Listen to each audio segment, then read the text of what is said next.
Hello there, welcome to infotech. In this session, we are going to discuss about sprinkler system design steps. What you will learn. So we have to learn about determining the water supply, determining the kinds of sprinkler system, identifying design criteria. So these three topics we have already discussed in sprinkler design step part 1. Okay, now in this part sprinkler system design step part 2, we are going to discuss about picking and laying out sprinkler heads. After that, choosing and laying out pipes. So let's start. Now the topic is picking and laying out sprinkler heads. Sprinkler system design is an iterative process. Designers have to tentatively plan a setup and then check the math to see if the hydraulic calculations work out. One part of this process involves laying out and sizing the sprinkler heads. So, here topic is given laying out sprinkler heads and determining their coverage area. To know how much density a sprinkler can deliver, a designer must first determine the area it covers. You can see in this image, here we have a one sprinkler. So through this one sprinkler, how much area we can cover. So totally this coverage area is based on types of hazard.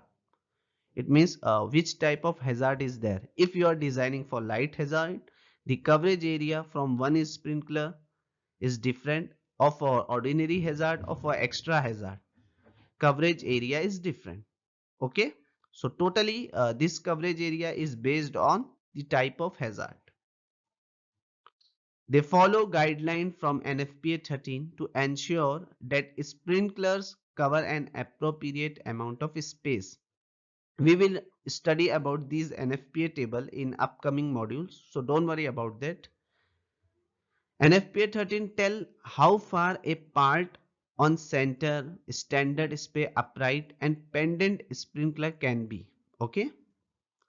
The maximum distance is 15 feet. It means what? From one sprinkler to another sprinkler, what maximum distance we have to follow is 15 feet. But this is reduced in many situations. Okay.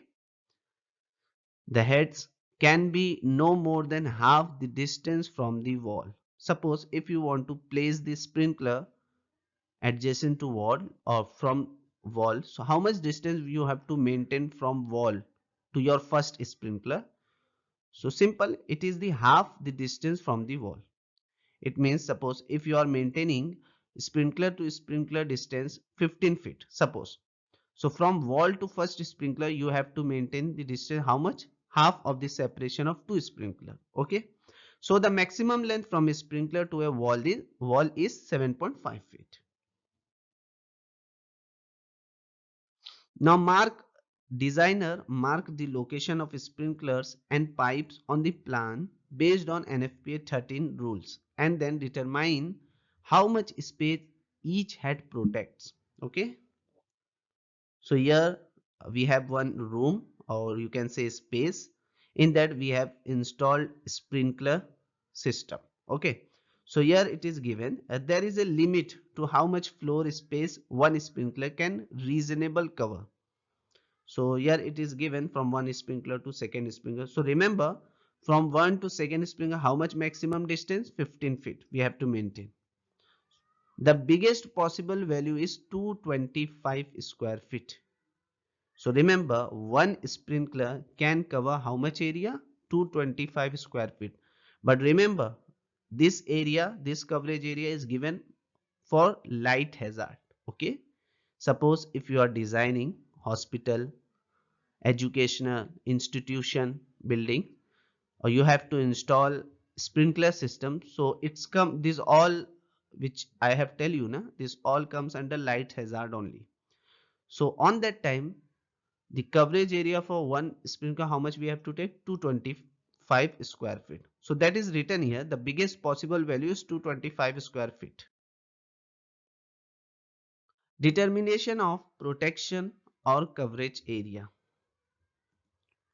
So you can see here we have a piping arrangement of sprinkler system. Here we have a cross main. After that we are giving the branch line, and each and every branch we have to install sprinklers. Okay. So you can see here along branch line we have to install sprinkler. First what we have to do, determine distance between sprinkler upright stream and downstream. Okay, we have to determine the distance. So distance I have already discussed you. For light hazard, coverage area, or you can say distance from sprinkler to sprinkler, we have to maintain maximum distance 15 feet, and from wall to sprinkler, first sprinkler, we have to maintain maximum distance 7.5 feet. Second, choose the larger of either twice the distance to the wall or the distance to the next sprinkler. This dimension will be defined as S, capital S. Okay. Now the protection area of coverage of the sprinkler shall be established by multiplying the S dimension by the L dimension. Yeah, it's okay. How? Here we have a formula. AS is equal to capital S into capital L. S is what here? Yeah, tell me. S is what? It is given. Okay. So if you want to calculate the coverage area, so we have to multiply this S dimension by the L dimension. Now between branch lines. So for that, what we have to do, if you want to measure the distance between this branch line, so determine perpendicular distance to the sprinkler on the adjacent branch line on each side of the branch line on which the subject sprinkler is positioned. Then choose the larger of the either twice the distance to the wall or obstruction or the distance to the next sprinkler. The dimension will be defined as capital L. Now the protection area of coverage of the sprinkler shall be established by multiplying the S dimension by the L dimension. Here we have a formula. If you want to put it, you get the area. Now the next one is demand. So what do you understand by demand? Demand is the quantity of water required to flow from a sprinkler system. So how to calculate that, how much amount of or how much quantity of water we require to flow from a sprinkler? For that we have a formula. Demand is equal to area of operation into density. So this all two value is based on the types of hazard. Okay, based on the type of hazard you get the area also and density. Using density multiplied by the area of operation, a water demand in GPM is derived.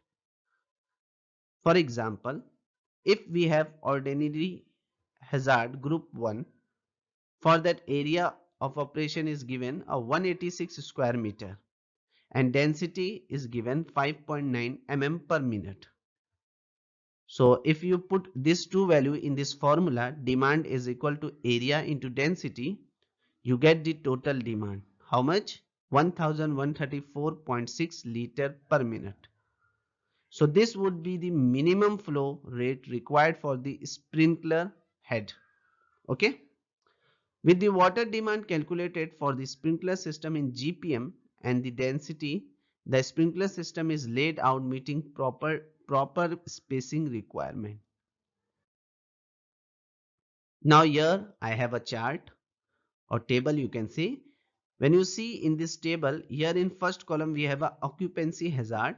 In second column, area is given. Square foot per head means one sprinkler can cover how much area. So that detail is given. In third column, maximum spacing between sprinkler is given. Okay. So if you see properly in this table, so you can get it that based on that type of hazard, that all area and your maximum spacing between sprinkler, you can easily get it. Suppose if it is a light hazard, so application of light hazard is what here it is written. Suppose if fire occurs in office building, educational building, religious institution, hospital, restaurant, clubs, theater, etc., that all space or all buildings comes under light hazard. So for that, the sprinkler which you have to install in this building, so that sprinkler, one sprinkler can cover how much area? 130 to 200 square feet per head based on obstruction and flow calculation. And maximum spacing, what you have to maintain between sprinkler to sprinkler? 15 feet.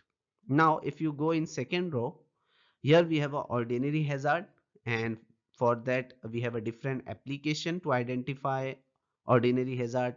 If suppose there is a fire in mills, manufacturing, processing, machining, machine shop, etc., so that comes under ordinary hazard category. So for that, one sprinkler, when you install the sprinkler in this ordinary hazard area, so on that time one sprinkler can cover 130 square feet area. So it is written here 130 square feet per head, and maximum spacing between this sprinkler we have to maintain 50 feet. Or if you go in extra hazard, so here some application is given for identifying the extra hazard. So it is given that one sprinkler can cover how much area? 90 to 130 square feet per head, so based on obstruction and flow calculation, and maximum spacing between sprinkler is 12 feet for extra hazard. Okay, so we have to remember while designing or while installing the sprinkler system, we have to kept in our mind this all point. Okay,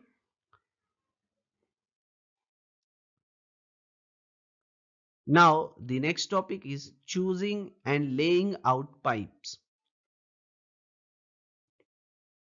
Next step is to choose a suitable pipe network layout and to estimate pipe size on the basis of water demand and locate local code requirements. So as I already discussed, we have a topic. I have already discussed you that generally we have a three types of pipe network in a sprinkler system. What are that? Tree type, gridded system, and third, looped system. Okay, and we have discussed in depth about that all three types of piping network. The pipes are then drawn on a digital map using AutoCAD. For example, you can see in this image here we have an AutoCAD file. So starting from the water source, all the components, that is pipes, valves, fire hydrants, etc., of the water network should be shown on the line. Professional calculation account for all the things that affect your water pressure, including your building's height, piping material and length, and the location of water pump. Mark where the pipe will go and decide their size and material. Then pipe selection affect hydraulic calculations, cost, corrosion resistance, and more. To do this, you will need to be good at math or have the right software. Because for hydraulic calculation, we have a software, allied software is available. So you can do the hydraulic calculation with the help of that software, or either you can do the calculation manually also. Sprinkler system piping is installed in accordance with one of two methods. What are that method? First, we have a pipe schedule method. Second, we have a hydraulic calculation method. We will learn about each method separately in next unit. Okay, so do not worry about that. There are three types of piping layout possible in fire protection designing. As I already discussed you, what are that? First, we have a tree sprinkler system. Okay, so what is this actually tree sprinkler system? One more time I will just explain you that this configuration uses a main pipe that branches out into smaller pipes, similar to how a tree has branches that grow from its trunks. The branching pipes provide water for individual sprinkler and other fire protection elements. Okay, and remember, this is the simplest type of piping layout. It is called a branching pattern as it looks similar to the branching of a tree. Here you can see, here we have a sprinkler piping arrangement. Now the second one, we have a gridded sprinkler system. So what is this? This configuration uses two main lines that run parallel to each other, connected by smaller piping segments. There is more than one route leading to each sprinkler, which reduces friction. You can see in this image, here we have a gridded sprinkler system. Okay. Now the third one is looped sprinkler system. What is this? This configuration also has a main pipe from which all other pipes branch out. However, the main pipe return to the starting point, completing a loop at the source. You can see in this image, here water will be, we are supplying water from this side. Then see here one loop we have to create. Okay, so this look like a loop form. So that is why the name is what? Loop sprinkler system. Now see sprinkler distribution steps as per NFPA 13. First, locate sprinkler according to its type and maximum spacing and protection area. Okay, so remember, always we have to maintain, or always we have to locate the sprinkler according to its type. Okay, which type of sprinkler you want, pendant type, upright sprinkler, sidewall sprinkler. So based on your requirement you have to select that sprinkler.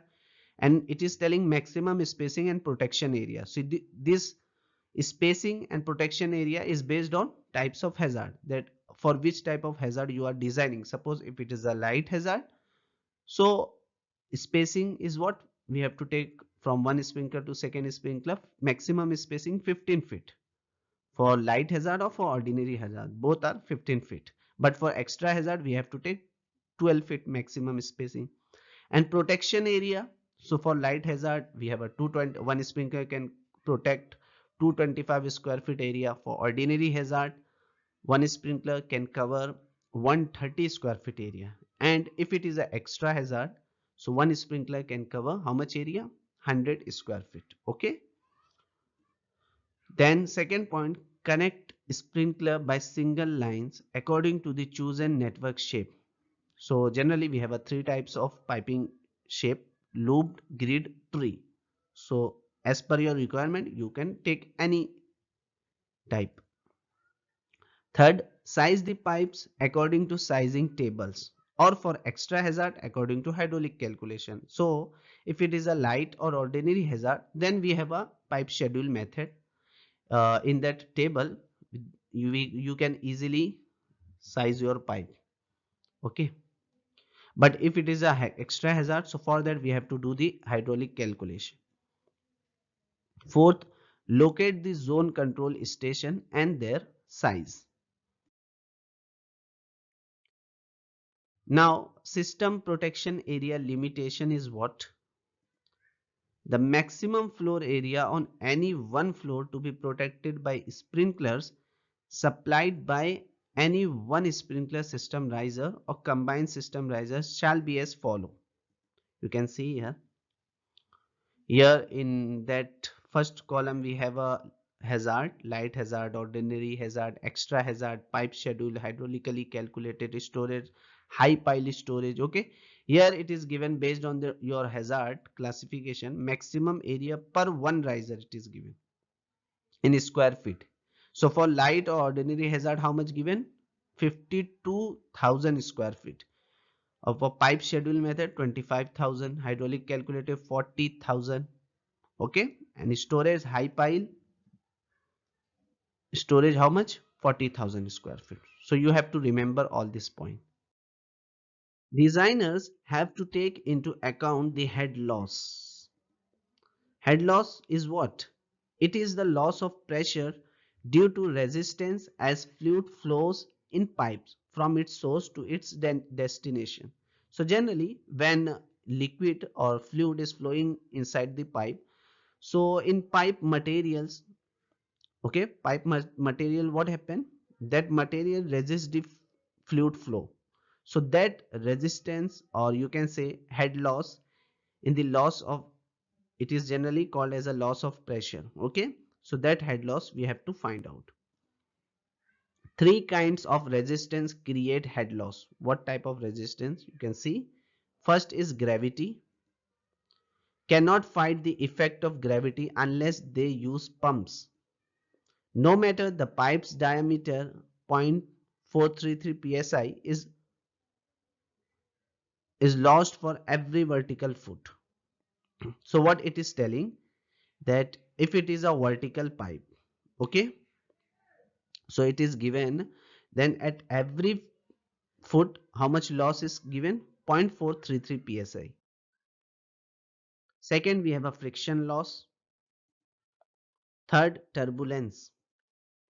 But we can select pipes, fitting and devices to reduce the head loss from friction and turbulence.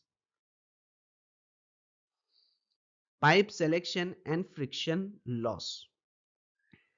The friction of water against the walls of the pipe fights against the pressure from the water supply. The size of the friction force depend on three factors. What are that factors? See here. The rate of flow, the empirical roughness of the pipe, which is denoted by capital C, and the diameter of the pipes. Okay, remember the size of the friction force depend on three factors. What are they? Rate of flow, roughness of the pipe, and diameter of the pipes. Designers use the Hazen-Williams formula to calculate pressure loss per foot of pipe. So with the help of Hazen-Williams formula, you can easily calculate the pressure loss per foot of pipe. So what is the formula? It is given in your screen.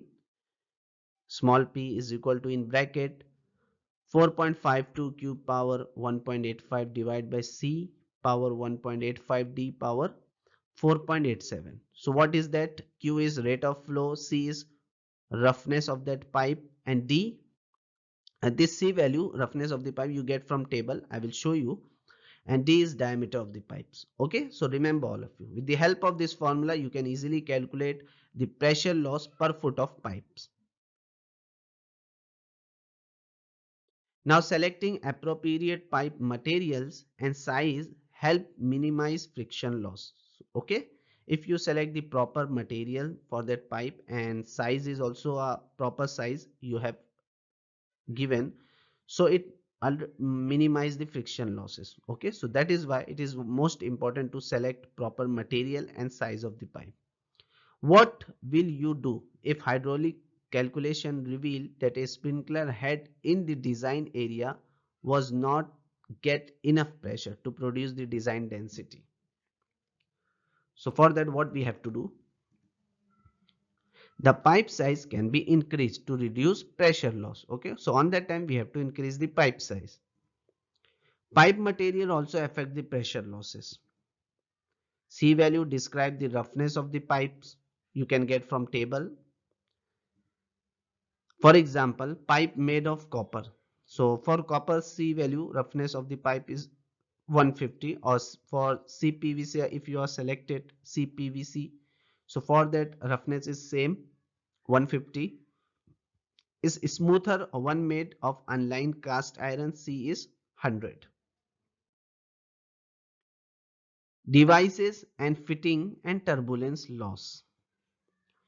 Turbulence occurs when water is forced to change direction or pass through small orifices. So on that time turbulence occurs. Okay. Turbulence also create pressure loss. Devices such as valves and fitting like elbow and T's create turbulence that in turn decreases the amount of pressure available downstream. The math behind turbulence loss is complicated, but NFPA 13 allows designers to estimate head loss from devices and fitting in terms of equivalent fit of pipe.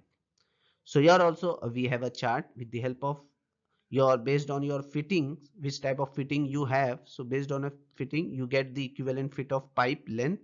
You can easily calculate the pressure loss. Table from either NFPA 13 or manufacturer data indicates what length of pipe will create the same head loss that a particular device or fitting marks. Now selecting of fire sprinkler pipe materials. So how to select that? Remember, the table breaks the standard into group for ferrous means steel, copper, brass, stainless steel and CPVC plastic. Okay. Each has its advantages and disadvantages as well as specific requirements for when it can be used. So remember here, steel is the most common type of piping using in sprinkler system. Piping material option include various steel alloys, copper and fire resistance plastic. Steel is the traditional material with copper and plastic utilized in many sensitive applications. Now the primary consideration for selection of pipe material include ease of installation.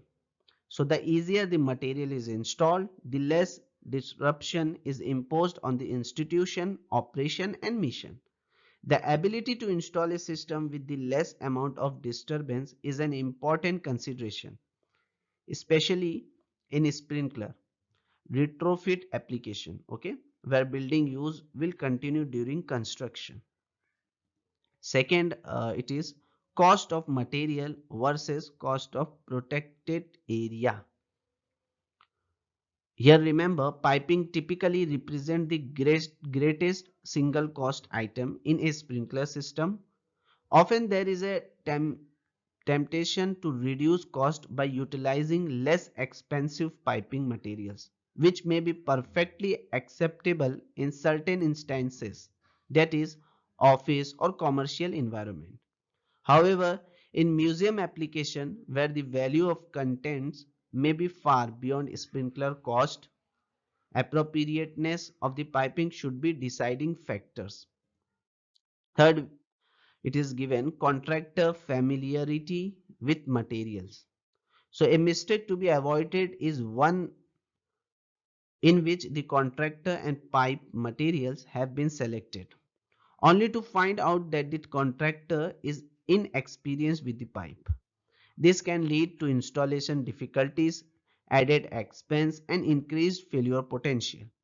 A contractor must demonstrate familiarity with the desired material before selection. Okay.